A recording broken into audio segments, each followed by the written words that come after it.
Greetings and salutations, everyone. My name is Jahmyr Gibbs, and welcome to my YouTube channel. Today, I'm going to be talking about my Week 9 running back rankings for the 2025 fantasy football season, going over my top 36 running backs. So if you're looking for my thoughts on a specific running back, be sure to travel down to the description of the video. I have timestamps available there. While you're down in the description, if you have not yet already, of course, subscribe to the channel as I'm making daily fantasy football content in order to help you capture a 2025 fantasy football championship. So let's go ahead and begin by talking about the running back position in regards to matchups in Week 9. Based on statistics allowed from weeks 1 through 8 in the rushing category, we find that the Titans, Bengals, Bills, Ravens, Cowboys, Dolphins, etc. are the most advantageous matchups going into the given week based on rushing yards and rushing touchdowns allowed. Therefore, the thumbnail of today's episode, Kimani Vidal, as we all know, is an auto start taking on the Titans. The Bengals will have their hands full with the run-heavy approach of the Chicago Bears. Both Kyle Monangai and, of course, DeAndre Swift, the primary starter, both going to find themselves in abundance of success. But I wanted to go ahead and present these statistics prior to today's video just because I am going to reference back to them. And of course, I want to talk about some of the more disadvantageous matchups as well. Taking on the Patriots, Bijan Robinson will have his hands full, especially considering that offense, 3 of the last 5 times that they have come out, have kind of been duds in terms of scoring the football. The Seahawks, the Rams, the Packers, the Jaguars, other defenses that have certainly stopped the run thus far this season. But we'll go ahead and reference back to this before we get into today's content. Quick reminder, in regards to my top 36 running back rankings, do not forget that rankings are always subject to change. But for those of you guys who want my rankings every single Sunday morning for the remainder of the season at every single position, both half and full PPR rankings, be sure to go ahead, travel down to the description and check out Betr. I'm not only providing Sunday morning rankings for those of you who sign up, make that first time deposit minimum of 10, and then of course on top of it, make that first time play within a $1 real cash play. After using code Andrew and making all 3 of those steps, you'll be eligible to get those rankings sent from my email directly to yours. But I'm also providing plays. I mean, going into tonight, we have the Clippers taking on, of course, the Golden State Warriors. And for those of you who sign up using code Andrew today, you'll get this free pick of Steph Curry, more than 0.5 points and assists. So you'll automatically get that. But I really do like the potential of Zubac tonight for the Clippers, finding himself in his rebound category or even a double-double. Zubac in the last 4 games in which he has taken on the Golden State Warriors, 18, 17, 11, and 17 rebounds. A lot of success for him within the category. So be sure to go ahead, travel down to the description. Again, for those of you who sign up today, you also get a free $10 via Betr. So take advantage of the opportunity. Check out the map to the right side of the screen to determine your eligibility based on your current location. Thank you very much for all the support. Okay, let's get into talking about my top 36 running back rankings, beginning with our number 1, Jonathan Taylor, who is coming off of another game of 3 touchdowns. That's 4 of the last 6 games, scoring 3 touchdowns minimum. That is a ridiculous scoreline. I mean, again, he's put up 28.5 fantasy points in a half PPR scoring format in 5 of the last 7 games. For those of you who have Jonathan Taylor on roster, congratulations on the upcoming win here in Week 9, and congratulations on your 2025 championships as he is carrying you to the promised land. Our number 2, we have Christian McCaffrey taking on the New York Giants. He's coming off of a fluke performance. This is probably one of the first times I have ever seen a Kyle Shanahan offense have their running backs get less than 10 rushing attempts in a singular contest. So anticipate a bounce back against the New York Giants, who just gave up all the yards to the Philadelphia Eagles rushing attack. 256 on the ground, 1 rushing touchdown. Denver the week prior, 81 on the ground. The Los Angeles Chargers, 128 and a touchdown. The Giants are allowing the 7th most fantasy points per game to opposing running backs in terms of rushing statistics isolated. They're allowing 6.12 yards per carry on average to running backs this season. Expect for a huge bounce back here from Christian McCaffrey. Number 3 to close out the S tier is Jahmyr Gibbs, who is coming off of 5 of the last 6 games with 1 touchdown minimum and is also coming off of the bye week. They should be fresh, and they're taking on a division rival in the form of the Minnesota Vikings. Last season, Jahmyr Gibbs put up career best performances against this defense, scoring 43.5 and 30.0 fantasy points in a half PPR in the 2 matchups against Minnesota last year. Obviously, that 43.5 point performance in the absence of David Montgomery, but he scored 6 total touchdowns against Minnesota in just 2024, so expect a lot of success this week within the upcoming matchup. The Vikings are allowing the 13th most fantasy points per game to opposing running backs, 14.26. They've most recently allowed 145 and a touchdown to the Chargers running backs, 124 on the ground to Cleveland, 121 and 2 touchdowns to Pittsburgh. This is a defense allowing over 4 yards per carry. Expect for a lot of success from the rushing attack of the Detroit Lions.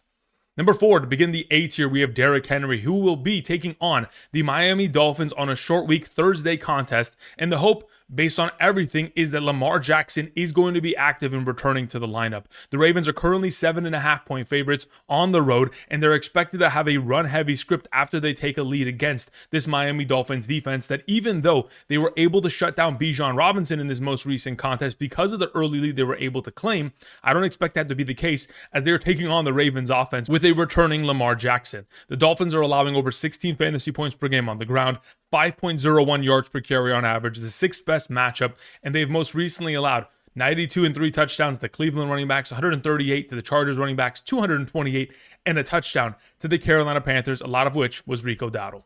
Number 5, we have Achane. On the other end of this overall matchup on Thursday night, I am anticipating Achane to continue his streak of success as he has been unstoppable thus far this season, whether it's on the ground, through the air, positive or negative game script. He scored 1 touchdown minimum in 6 of the last 8 games. He has totaled 90 yards or more in 6 of the last 7 games, and now has an opportunity of taking on the Baltimore Ravens, the 4th best matchup at the position, 17 fantasy points per game, 4.63 yards per carry on average, and has most recently given up a touchdown in each of the last 3 contests to Houston, the LA Rams, and Chicago Bears, with a plethora of yardage, whether it's on the ground or through the air. Expect for success once again here from Achane.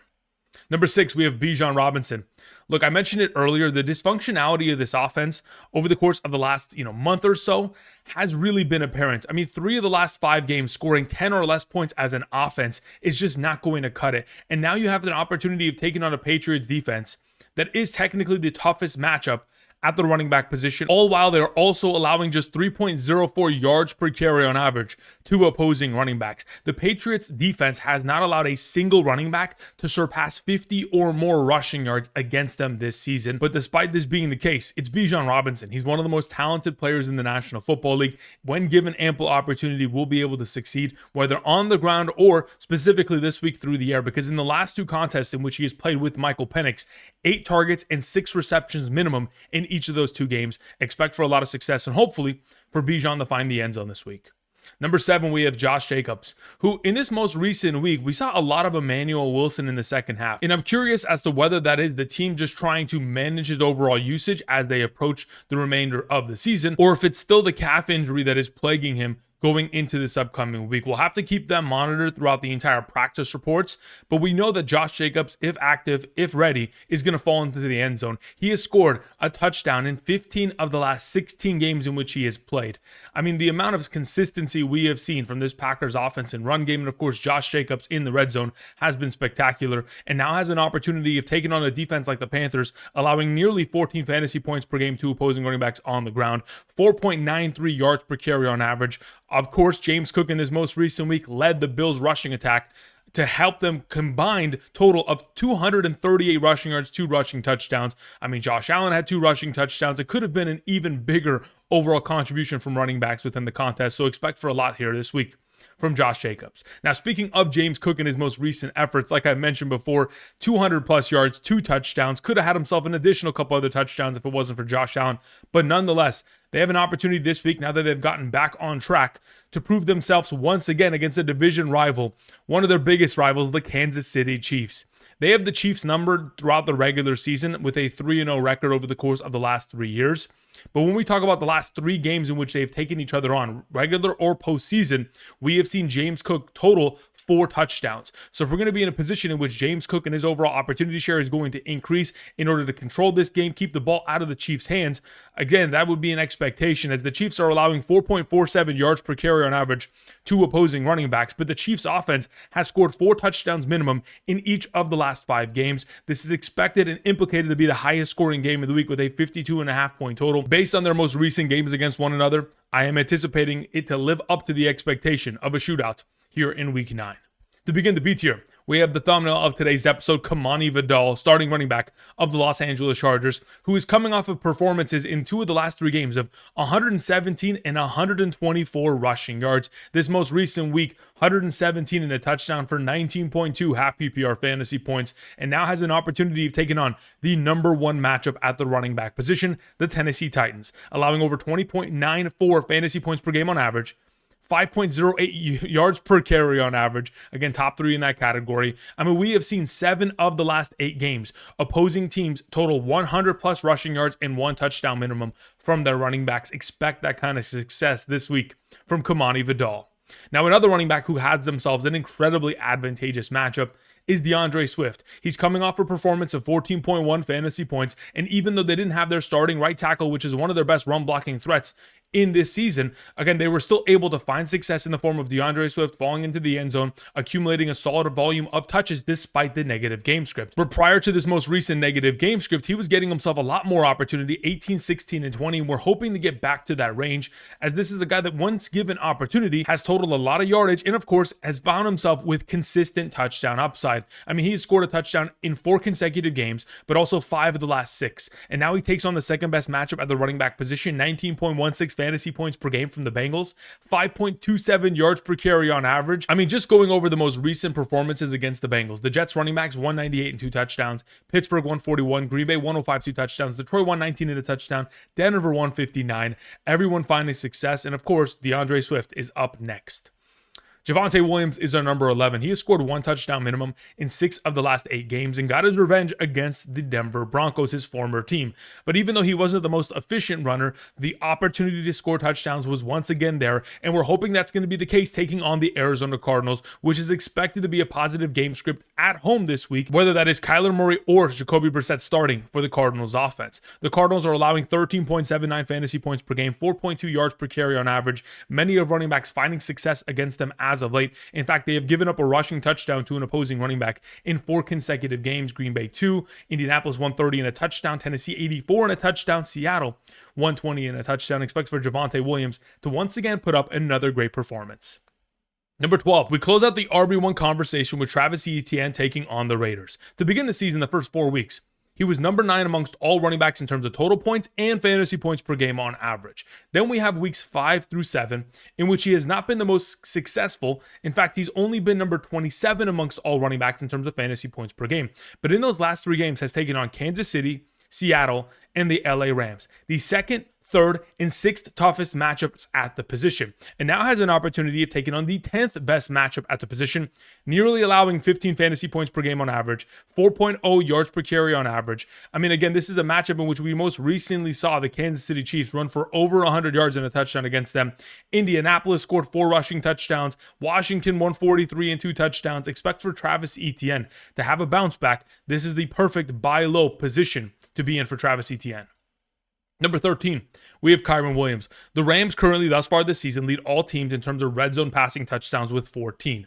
Amongst all teams in the National Football League who continue to score at this high of a clip, the fact that Kyren Williams only has 2 rushing touchdowns this year is quite the surprise, which makes him incredibly dependent of those touchdowns when he doesn't find them in his score lines, which evidently doesn't make him as valuable as the other running backs I've already mentioned. This week, they do take on the New Orleans Saints. They are 14.5-point favorites. Of course, the Saints will have a new starting quarterback in Tyler Shuck, and everything is pointing towards, of course, a blowout in the favor of the LA Rams as the Rams come off bye. But the fact of the matter is, this advantage doesn't immediately lead to Kyren Williams scoring a touchdown. This could very easily be a game in which Devontae Adams, Puka Nacua, one of their slew of tight ends, find the end zone, and then Blake Corum is running the ball in the second half. Despite the fact that this is the 11th best matchup, 14.7 fantasy points per game, 4.1 yards per carry, and every single backfield, especially as of late, has dominated against them. I still don't expect for Kyren Williams to get an automatic touchdown. If he does, fantastic. He can get into the top 12 conversation, but we're hoping post-bye, they'll continue to reestablish him down in the red zone as they have done so, not at the greatest capacity thus far this season. Number 14, we have Jeanty. Ashton Jeanty taking on the Jacksonville Jaguars. This matchup should be a difficult one first and foremost, only allowing 3.68 yards per carry on average to opposing running backs and 8.76 fantasy points per game. Even though this is a difficult matchup, I expect them to play far better than last time out, in which we are all still trying to forget that game against Kansas City. Because the 3 prior games to that performance, Ashton Jeanty 32.5, 13.4, and 15.6 fantasy points with 23, 19, and 25 touches. If we can get back to that overall rate of opportunity share and they, unleash him off of the fresh bye week, the anticipation is that he should be able to find success as other running backs have done so against Jacksonville. The LA Rams 91 yards, Kansas City 89 and 2 touchdowns, San Francisco 70, Houston 65. I'm expecting a lot of opportunity in his direction, and if the rushing category Montgomery can't lead him to the promised land. Hopefully, he'll get enough receiving utilization to be able to get him into this top 15 conversation. Tyrone Tracy Jr. is our number 15. We mentioned him yesterday as the number 1 candidate of waiver wire pickups for tonight. Again, if you have an opportunity of utilizing your number 1 waiver and or potentially unloading the fab clip, I would do so, as the Giants thus far this season are giving their running backs 21.75 attempts per game and 6.5 targets per game. That's 28 plus opportunities per game on average. And last season, from weeks 5 through 18, when Tyrone Tracy was the starter of this offense, he was averaging 15.5 opportunities per game, which led to nearly 12 fantasy points per game. He is undoubtedly, in my mind, a solid RB2 for the remainder of the season. And now they have an opportunity of taking on the 49ers, who are allowing over 12 fantasy points per game on the ground, 4 yards per carry on average to opposing running backs. But where opposing running backs have found a lot of success as late is in the receiving category against San Francisco. Houston, 7 catches, 70 yards. Atlanta, 6 for 51 and a touchdown. The LA Rams, 8 for 66 and 2 touchdowns. We know that Tracy is a former college wide receiver turned running back. Expect for a lot of utilization within the receiving category. Number 16, we have Jaylen Warren. Since returning from his injury, averaging 6.03 yards per carry on average. Again, post-bye week, despite the difficult matchups, has been incredibly efficient. But as of late, hasn't been getting the kind of lethal opportunity share that we would love to see go in his direction. But he is consistently still getting 11 plus rushing attempts per game, but we want more, especially when you take on the Indianapolis Colts this week. The Colts thus far this season, based on the scripts that they are in, taking commanding leads, forces opposing teams to run the ball far less against them. Even though they are allowing 4.22 yards per carry on average to opposing running backs, just gave up 108 rushing yards and a rushing touchdown to Tennessee, 69 in a rushing touchdown to Arizona, in which I believe Jaylen Warren, if given opportunity, can find himself an incredible volume of success. It's just purely a matter of, will the Pittsburgh Steelers be able to run the ball? I expect them to do so within this matchup ahead. Number 17, we have Chase Brown, who is coming off of another efficient week. Of course, with Joe Flacco under center, it continues to evolve this offense to allow Chase Brown to be efficient on the ground while also exposing him to more workload through the air. 3 catches on 3 targets, 32 yards and a receiving touchdown, on top of his 73 rushing yards and a rushing touchdown. This is back-to-back weeks in which he has had 3 or more rushes of 10 or more yards, while from weeks 1 through 6, he only had 2 rushes of 10 or more yards total throughout those games. So again, if we're trending in the direction in which he's going to continue to be efficient, and now has the 8th best matchup at the position, taking on the Bears, who are allowing 15.44 fantasy points per game on average, 5.17 yards per carry on average, just gave up 116 and 2 touchdowns to Baltimore, 200 and a touchdown to Las Vegas, 117 to Dallas, and 155 and 2 touchdowns to the Detroit Lions. Expect for a lot of success here from Chase Brown. Number 18, we have Bam Knight. This is 100% contingent on Trey Benson not being active. Michael Carter yesterday was released from the organization and earlier this morning re-signed to the practice squad. This could be an indicator that Benson is back, and in the event in which Trey Benson is back, I would go ahead and fill him where Bam Knight sits right now. But in the event in which he is still working back from the injured reserve knee surgery that he had just a couple weeks ago, there's a possibility in which Bam Knight continues to lead this backfield in the absence of Michael Carter. We have seen Bam Knight in the last couple weeks be incredibly efficient in terms of his overall opportunity share, be the primary goal line back, and also we know this offense with Kyler Murray is targeting their running back 7 times per game on average, so anticipate a lot of opportunity in the direction of Bam Knight against the 5th best matchup at the position. This is a defense that just gave up 3 touchdowns to Denver Broncos running backs on top of 163 rushing yards. Washington, Carolina, the New York Jets, the Green Bay Packers, everybody finding success against this, Dallas Cowboys defense, quite frankly. Therefore, the Arizona Cardinals, coming off of the bye, fresh Monday Night Football, should be expected to continue that trend. Number 19 is Woody Marks, who's coming off of 15 touches, over 110 all-purpose yards, and continues to expand his role on a weekly basis. And considering the news yesterday that there is no new news in regards to Joe Mixon and his status, this continues to lend to Woody Marks gaining value as we go. And going into this week, yes, they take on the Denver Broncos, and I don't love the matchup as a whole, especially for CJ Stroud, but hopefully that just leads to more receiving opportunity for Woody Marks, who has had 3 or more receptions in 3 of the last 4 games. We are hoping that the split of series is going back and forth between Woody Marks and Nick Chubb to potentially go in the direction of Woody at a full capacity within this upcoming matchup. Very similar to the most recent game against the Seahawks, in which, again, against an opposing elite defense, they had to force themselves to go in the direction more of Woody Marks in comparison to Nick Chubb. That's the hope this week. Number 20 is J.K. Dobbins, coming off of another consecutive game of healthy opportunity share. 15 touches on the ground, 2 through the air, 120 plus yards, and even though he didn't score a touchdown, he was given the opportunity to do so, but he was stuffed on multiple occasions, which eventually led to a Bo Nix passing touchdown and, of course, a couple rushing touchdowns from yours truly, RJ Harvey, who I expect, yes, may get himself an expanded role as we proceed. But I still expect for J.K. Dobbins and his efficiency to lead this backfield, especially going up against the Texans, who are allowing 13 plus fantasy points per game. Even though this defense is only allowing 3.81 yards per carry on average to opposing running backs, I would anticipate for J.K. Dobbins, with the opportunity share that he has been given and the breakout runs he continues to collect, to be able to find himself at a successful point top 20 this week. Number 21. We have Rhamondre Stevenson, another up and down performance as per usual. I told you guys this weekend, at any given moment, he can turn back into a pumpkin. And unfortunately, that took place despite the 15 total touches. He still wasn't as efficient as we would have liked him to be on the ground. Taking on the Cleveland Browns defense, again, is not the easiest overall matchup, but we did see TreVeyon Henderson have 10 carries for 75 and make big burst runs. Nonetheless, Rhamondre Stevenson, since the Antonio Gibson injury, has been exposed to 15, 20, and 13 total touches. As long as the opportunity continues to go in his direction, he has a relatively advantageous matchup against Atlanta, who has just most recently gotten torched by opposing running backs. Miami, 141 on the ground. San Francisco, 165 on the ground. Buffalo, 92. Washington, 109. Carolina, 103. And I didn't even mention the touchdowns they allowed in those games. Nonetheless, Rhamondre in a perfect position to once again succeed if given the opportunity. Number 22, we have Rico Dowdle. Look, this most recent week once again proved to not only us, the audience, but also the coaching staff of the Carolina Panthers that Rico Dowdle should be the starting running back of this team. 5 of his 8 overall rushing attempts in this most recent week led to 5 or more yards.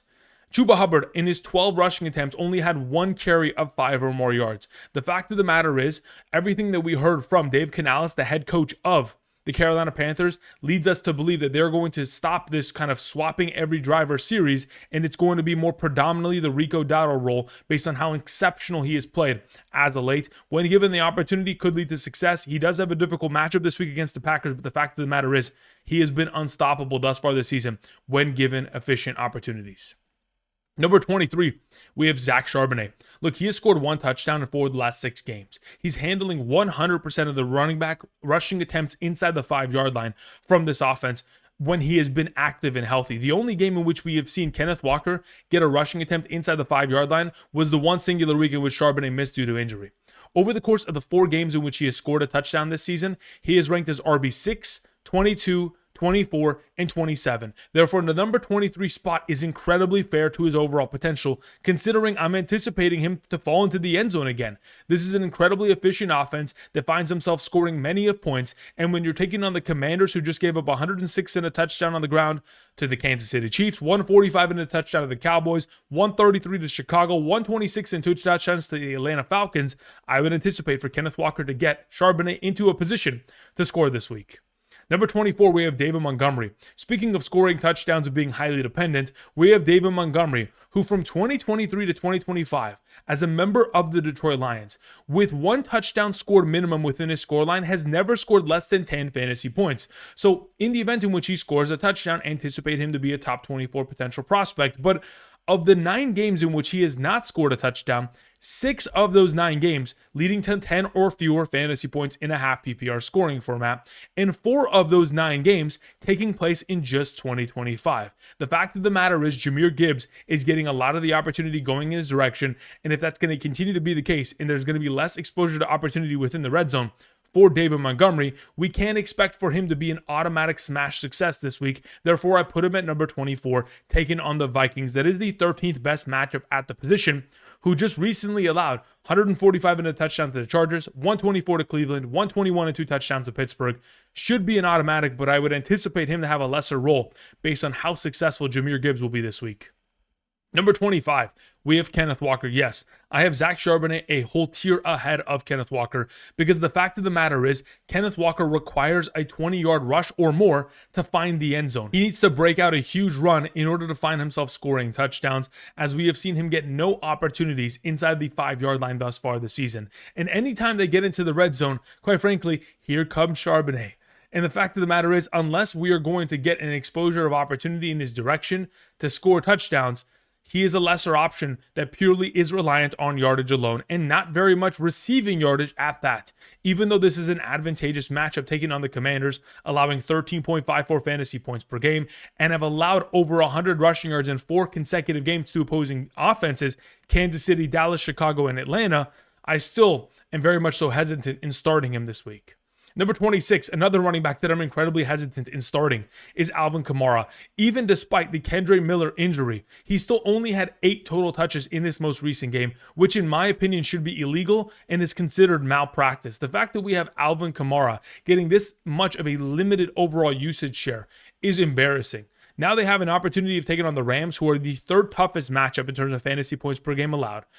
Only allowing 3.86 yards per carry on average. We have to hope that Tyler Shuck is a check down machine based on what we saw in this most recent game. I don't know if that's the case, but we're hoping, fingers crossed, that Kamara can find himself with 6+ receptions every week henceforth. Number 27, we have Chuba Hubbard. Based on the words that we heard from Dave Canales, we are anticipating for Chuba Hubbard to be the RB2 going forward. Dave Canales yesterday in a press conference said, and I quote, "Hubbard has meant a lot to this team. We wanted to give him an opportunity following his calf injury, but we can't ignore the fact that Rico has been exceptional." That leads me to believe that Chuba Hubbard going forward is going to serve as the secondary running back to Rico Dowdle. And even though there may be opportunities in which they split overall series, but when this team needs a huge run, they're going to look in the direction of Rico Dowdle and get him far more involved, not only via snaps, but overall opportunity share. Expect that to be the case this week and going forward. Isiah Pacheco and, of course, Kareem Hunt are going to share the number 28, number 29 spots because yesterday late in that game, Isiah Pacheco was hitting the knee, and for many of us who saw that replay, it really did look like it was a very dangerous play in which he could considerably miss time. But based on the sideline tests and the fact that he was walking around after those tests, it looks like it wasn't as severe. He's currently designated week to week with an MCL sprain. If in fact he is going to miss this week, which is an incredibly advantageous matchup, we would look in the direction of Kareem Hunt. I don't know what the overall status is. We're going to have to keep an eye on it over the course of this week because the Bills are the 3rd best matchup at the position, allowing 5.26 yards per carry on average, over 19 fantasy points per game on the ground. They've most recently allowed 100+ rushing yards and 1 touchdown in 4 consecutive games. Miami, New Orleans, Atlanta, Carolina, everyone finding success. So in the event in which Pacheco is out, Kareem Hunt, an automatic pickup and play. Maybe you want to address that via waiver wires later tonight.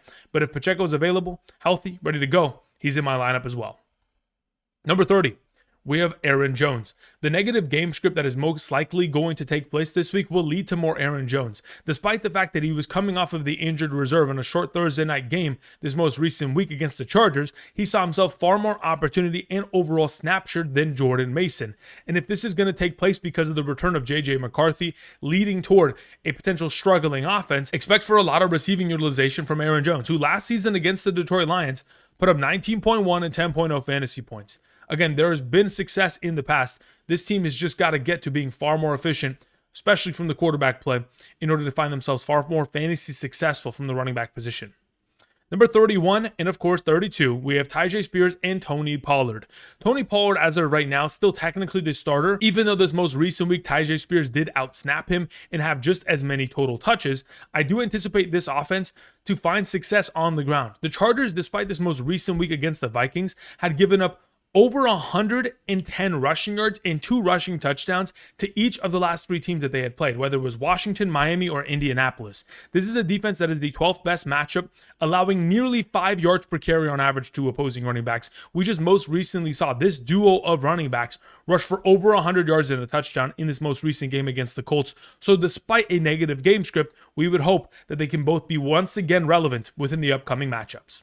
We move on to our number 33, Kyle Monangai, the rookie running back who will be taking on the Bengals. Like I mentioned earlier with DeAndre Swift, the rushing attack of this offense is going to find success because everyone has. They're allowing 5.27 yards per carry on average, over 19 fantasy points per game on the ground. They've allowed over 100 rushing yards to 5 consecutive teams: Denver, Detroit, Green Bay, Pittsburgh, New York Jets. The Jets just accumulated 198 and 2 touchdowns from Breece Hall and Isaiah Davis. So DeAndre Swift, Kyle Monangai should both be relevant within the upcoming matchup this week. That should be a positive game script, hopefully, for their sake.